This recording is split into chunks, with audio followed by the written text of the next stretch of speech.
Running a Fever, episode 29. Injury report. I'm in the studio today.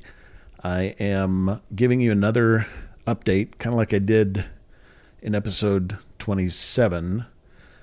And although for you, it may have been only a few days if you're a regular listener, it may be only a minute if you're binge listening. But for me, it's been 3 weeks. It's been 3 weeks since I did a podcast, and it's been 3 weeks since I worked out. And the reason, if you've been listening, you know, is that I injured myself. And I can sort of give you a rundown on how that happened. Basically, I was running, and I just felt, probably was overuse, I think. And I think the doctor confirmed that today. I gave it a day off, and then, I came after the first time I felt it. I came back and I did another regular walk, and I could not do the run. Felt sharp pain as soon as I started it. I took a day off, and I guess I didn't realize how serious the injury was. I took a day off, and I came back the following day. It was a Saturday, and walked for a mile. And that was, it was okay. I felt that I was having problems, and it's kind of depressing. Although I was just listening to the podcast. I tried to look on the bright side and understand that I'm blessed. I'm blessed, and I should be grateful for the capability that I have to move around and the mobility that I have. After that walk, I came back, and I had been, it was a Saturday, and I'd been painting a room, and I really wanted to get the room done. And I went back and I painted a wall in that room, which probably wasn't a good idea either, because that no doubt exacerbated and complicated the injury that I had, because I was climbing a ladder and doing all sorts of moving around that I shouldn't be doing. So the next day I felt it big time. I mean, the next day was a Sunday, and I could tell I had some serious trouble. And I gave it a couple more days, and then I went to the doctor on Tuesday, and the doctor ordered, this is my general practitioner, primary care physician. He checked it out and asked me some questions, and basically told me definitely not run, walk at my discretion. And he had me take an x-ray, and then I guess he was going to look at the x-ray and see what to do after that. A few days later, I heard back, and I stopped exercising completely. I'd heard back, and the doctor had ordered an MRI, either the primary care or the orthopedic surgeon. So I took the MRI, and this was right around Christmas. It was like the Tuesday after Christmas. I remember because my parents were here. My dad went with me to get the MRI. Almost nobody there at the medical center. Did that, and had been kind of waiting, and then I got a call a couple of days ago, and just I guess it was a few days ago. This is Tuesday. Basically said, come in and to orthopedics, and we're going to have another x-ray, and then you're going to see the doctor. That was today. So I went in and had a new x-ray done, and I went to see Dr. Tang, the orthopedic, I guess you call him an orthopedic surgeon. I don't know. But it was kind of a part of the medical center. It was a VA medical center, and it was a kind of a surgical area, but orthopedics is his specialty. So he showed me the x-ray, asked me some questions, examined my knee, and showed me the x-ray, and we went over the MRI results. I took a picture of the monitor with my phone, so I will post that picture with this podcast, so you'll be able to see that. I said it looked fine. There was no fracture or anything. What the MRI found was that there was some swelling internal to the bone. So I guess inside, you have the marrow and everything. There was some swelling inside, and that's what you can find with an MRI. X-ray just shows you the bones. It's good. I mean, it means nothing is broken, and everything's just gonna heal up pretty well. He looked at the x-ray and he said, you could interpret this different ways, and there might have been some thickening here, and that's what's supposed to happen after a fracture. There was no fracture, but to see that showed some stress, that the bone was adding calcium and thickening. The swelling was internal. Basically, he gave me a clean bill of health. And he said, you're okay to walk. He said if it had been a regular fracture, then, he would recommend, basically staying off it for about 3 months. I guess staying off it is probably not meaning that you shouldn't walk, but definitely not running. And he recommended that I not run for at least 2 months from the time of the injury, which was around the 14th, a little over 3 weeks ago.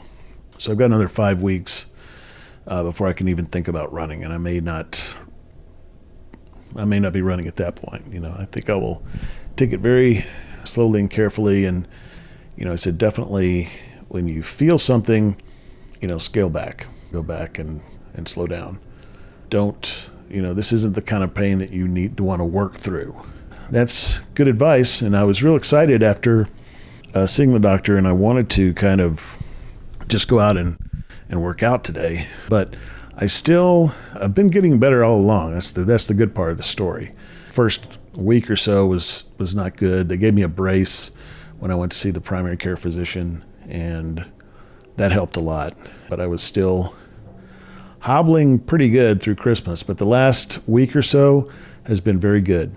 I've got basically, the last week has been really good, and I've just been getting better. And now I think my limp is probably barely noticeable. I still do limp just a little bit. And that's why I didn't go out today, because I want to be pretty much completely pain-free when I go out there. Right now, it's not really painful. It's the kind of thing where you just know something's wrong. It doesn't really hurt. It's just, something's wrong. And I also know that the knee is not as stable as it usually is. So there needs to be some work on that, and I need to just be very careful. Not having any trouble at all walking around. I still do the ice in the morning. I don't do it a lot, maybe not in the evening, but I'd still do the ice in the morning. I don't use the brace anymore. I'm not really taking Advil anymore. After first going to the doctor, he said, don't take any more than 12 Advil a day. And I'm like, well, I'd like to take about 20. But now don't even really need that. So it's good news. It's a little longer than I want to be out, but great news in that I don't need surgery. It's not going to keep me from running in the future. That's all good news. All good news. So other health issues, I'm going to keep posting my weight and all that stuff. If I can get a couple of interviews in, I will. Like I said, this is coming out now twice a week, starting in February. Of course, I'm recording this in January, and I hope to get back to recording 3 times a week. But if I can get a couple of interviews in, hopefully there will be no disruption in the publishing schedule, so that you'll continue to have episodes twice a week. And I don't think I'll be increasing that anytime soon, at least until I get back up to a more regular workout schedule, which hopefully will be in the next week or so, that I will at least go out for a very short walk, probably the same as I did the first time I went out. Probably go for half a mile, and that's it. And then give myself, at least a couple of days to recover, and then try again and see how things feel. But I don't want to have any sort of pain or discomfort, and I want to be sure that I'm ready to go. So if I have to wait a couple of months to run, if I have to wait a couple of weeks to walk, that's fine. Again, I'm learning in this process, and that's why I call it a journey, because I'm learning, and I know that things like this happen, and I have to just kind of learn from my mistakes, go back and do things differently. And so that's what I'm going to try to do. But I'm still dedicated to doing this. I definitely have been really wanting to work out, really missing it. I am I'm going to go on a serious diet because it's kind of motivated by this contest we have at work that they've been doing every year, which is basically, they call it a Biggest Loser, like the TV show. So it's 12 weeks and you weigh in every week, and whoever loses the most in percentage of their body weight wins. And you each put in some money, and then should be 3, first, second, third prize for that. So there's a good chance I'm going to be the heaviest guy there. So I think I have a good chance of placing in the top 3. But there's one guy who's known for really doing well in this. So we'll see how it goes. And as a result, because the first weigh-in isn't until this week, I'm ashamed to say, but I have to confess that, yes, I have been kind of letting things go the last week or so. Kind of the good thing about that is I don't really enjoy overeating. I don't like eating a lot of sweets anymore. I don't like it, So when I do it, it's like, this is not really that pleasant. So I don't think I'll have a problem. And maybe part of that is because of the exercise routine I've gotten into. I don't really know. But anyway, hopefully this has been informative and can kind of tide you over until we start doing some actual work again. If I have another update, then I may have another short episode before we start really getting to workouts. And there are a couple people that I would like to interview, and I hope to do that. So maybe I can do that in the next week or so. The other thing is, so tonight I'm meeting with Tom Rohr, who is the head honcho of the Padua Podcast Network, of which I am a member, of which my show is part of, along with 3 other shows. There's 4 shows on the Padua Podcast Network, and should be able to find out about that by going to PaduaMedia.com. It's not launching until the 1st of February, though.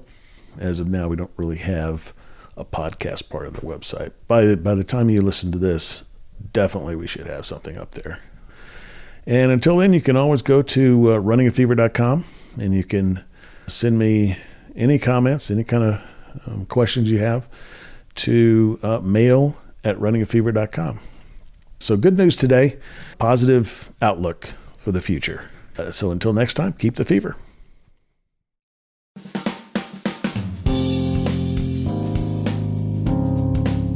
This is the Padua Podcast Network. PaduaMedia.com.